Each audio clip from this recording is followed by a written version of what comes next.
2023, I was in a very confusing point in my life. My very successful business was gone, and I was wandering around countries here in Southeast Asia completely lost, counting coins to afford food and flight ticket. Not exactly enjoying life. Then, after a job offer in Hanoi turned out to be a complete scam, thankfully one of my good friends who was living there at the time, he hosted me in his apartment until I figured out what would be my next steps.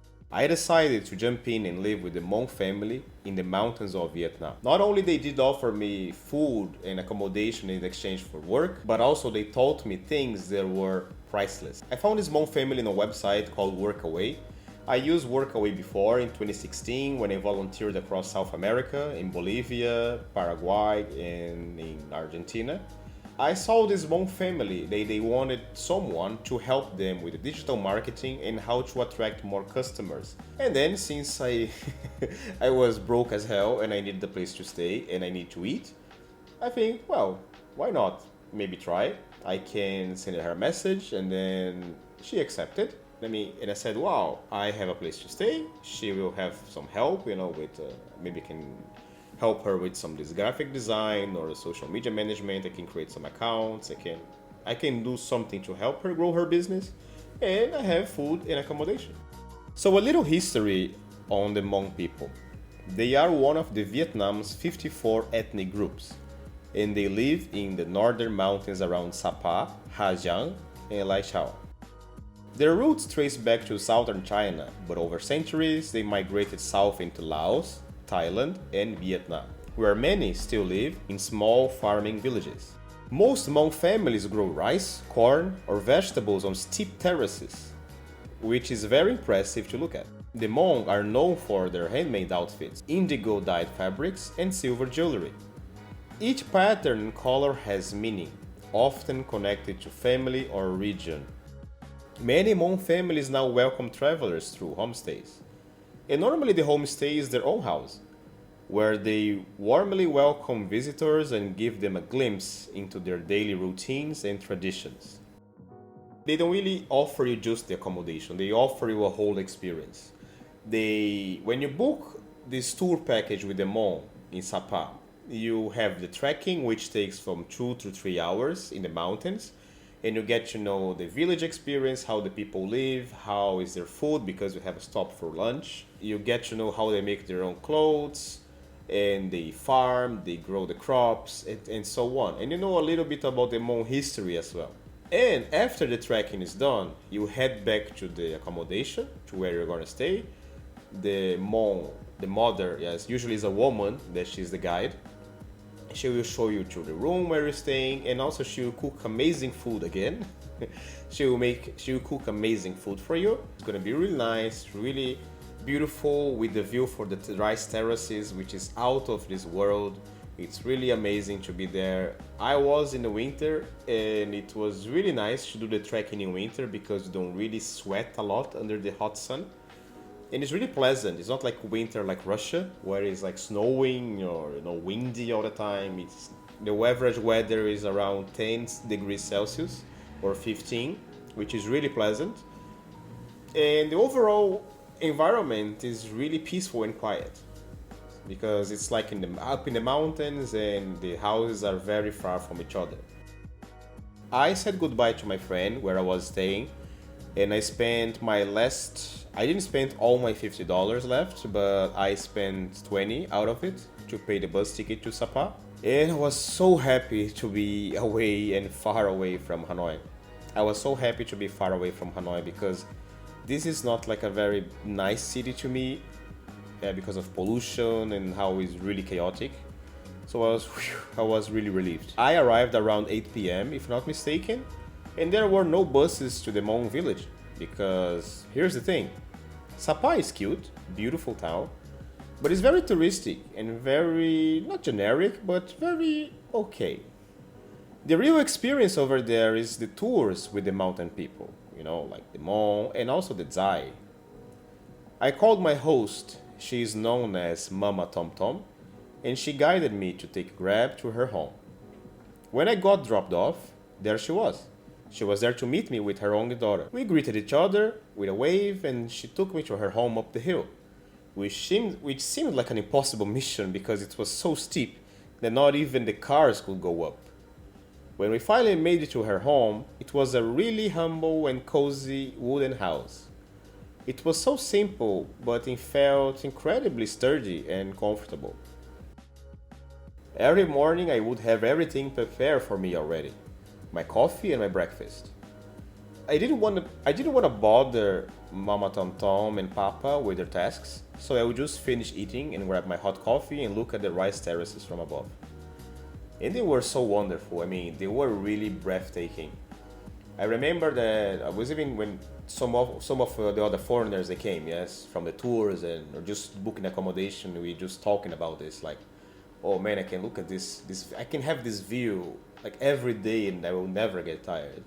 And that was my situation there. I never got tired of looking at the terraces or the mountains, or just going for a walk. I never had any feeling like, oh my god, it's so boring. It was really great, you know. You feel this cold wind from the mountains and the peace and quiet, and you see the world alive, the village, people working in the farm and the animals. It was such a nice experience, really. That's what I was doing. For example, I was even working with my tablet at the time. And I get a table and then my coffee and some snacks, and I just literally start working with the view, like just I look to the side. Oh wow! I just put everything to be in the front, and in front of me there's a view, and I was like, wow, amazing. I wanted to teach Mama Tom Tom some basics of social media and digital marketing. Nothing really advanced, but teach things like what is an algorithm, how to take better videos and pictures for her business, ask for testimonials from customers, and I created a Booking.com account and improved her Google Maps location. I showed her how to set up an Instagram account and suggested that she created not only the tracking business, but also some workshop on how to make beautiful Hmong textiles and jewelry, or like this full experience.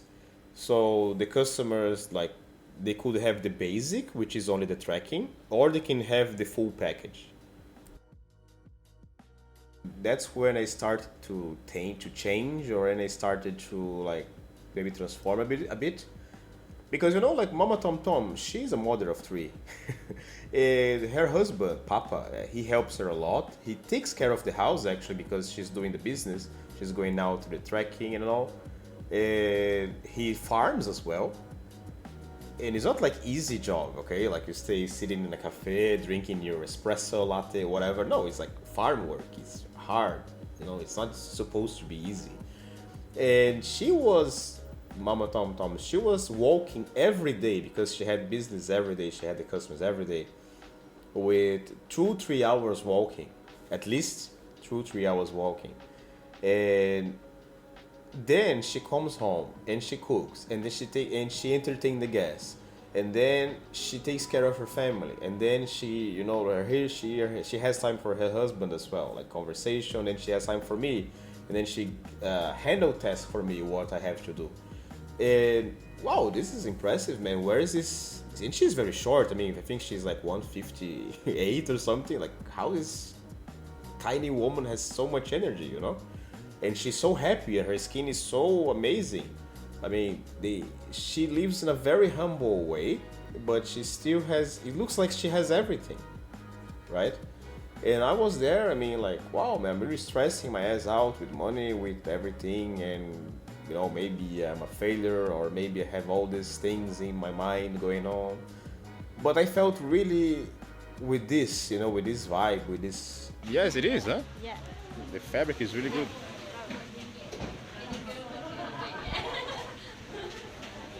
Yes.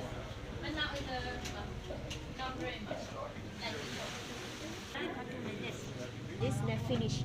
If we not finish, people put something here, people can just like this. This one, the finish. Oh. People need to pour a something like this, put it inside and make it this. Okay, to knit everything together, right? Yeah. Wow, that's really cool, man. I used to be a couch surfer. I have couch surfing still, but I don't really use it anymore because I think it lost a bit of the soul and a bit of the energy. But there in Mama Tom Tom's place, I felt that it was really like how couchsurfing used to be like, you know, like this exchange of experience and this all good energy, like all good vibrations. So it was really nice to be in a for a change, you know, because I was this guy that was always on social media, having this really good business going on, and was showing off, and I was traveling here, traveling there, showing my life to the world, and then I had nothing, but I was stressing my hell out of having nothing, and you know, because I want to be great again and all, but living with basically because I had, remind you, I had like maybe $30. I don't know how much money did I have until I recover myself eventually. So I was spending maybe $1 a day or even less because I want to save money also, you know, because wow, I have to leave Vietnam sometime I have to leave Vietnam, so I have to save money to buy at least the flight tickets, you know. So before I went to Sapa, my life was basically just work, grind, productivity. Like even now, I'm gonna be really honest with you, I have a lot of FOMO, like this fear of missing out in many things. I feel, for example, like I should be doing this, I should be doing that, because you know, I see this guy, I see this woman, they are like making the money, or they are really nice, they have this life, and it's but going to Sapa make me realize that you actually don't need much to be fulfilled. And it sounds really cliche. I know it sounds cliche. Yes, like for most of their food, actually, they didn't buy a lot of food in supermarkets. The rice was from the fields. They stocked, they sold the rice, and they kept some for themselves, for them to eat. The vegetables they grew in the farm as well. So basically, the meat they used to buy from the other Hmong people they used to sell the meat. So it was a very simple lifestyle.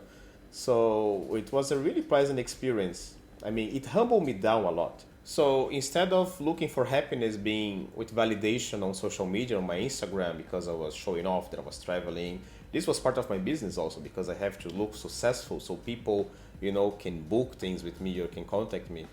So I just didn't care about this anymore, you know, because I'm living my life for these people, but nobody helped me when I was in the bottom. Nobody even asked, few people asked me how I was. Most people don't even notice I disappeared, you know, because I didn't log into social media. I was really fed up with everything. I was really re-evaluating a lot of things in my life. And why am I doing this? Why am I feeding the algorithm? Why am I feeding my Instagram account if nobody cares? Literally, in the end of the day, nobody cares. And with these people living in the moment, they have just the essentials. They are not miserable, they are not starving, by the way, but just they don't have this luxurious or this comfortable lifestyle. And they taught me a lot about friendship and about companionship, even like how, you know, like relationships like boyfriend, girlfriend, husband, wife. I could see like a real partnership there. I didn't see anything transactional, because I mean, they were super happy among each other. Even when they have like these minor conflicts, which I saw maybe once, but it was something that is, okay, it happened, and then life goes on. I noticed that I can be happy just with a conversation by the fire, and I can be happy with really good food. And I was really touched by the hospitality, because even though they had nothing, they have very little, they try to make the best so I can feel like a king in their home. So yes, that was my experience with the Hmong. I really recommend you to stay with Mama Tom Tom and visit Sapa and the Hmong village, the Zai as well. Sapa and the mountains, Hajiang, it's an incredible place, maybe the only worth place to visit in North Vietnam. Thank you very much for watching this video. I see you in the next one. Happy trails.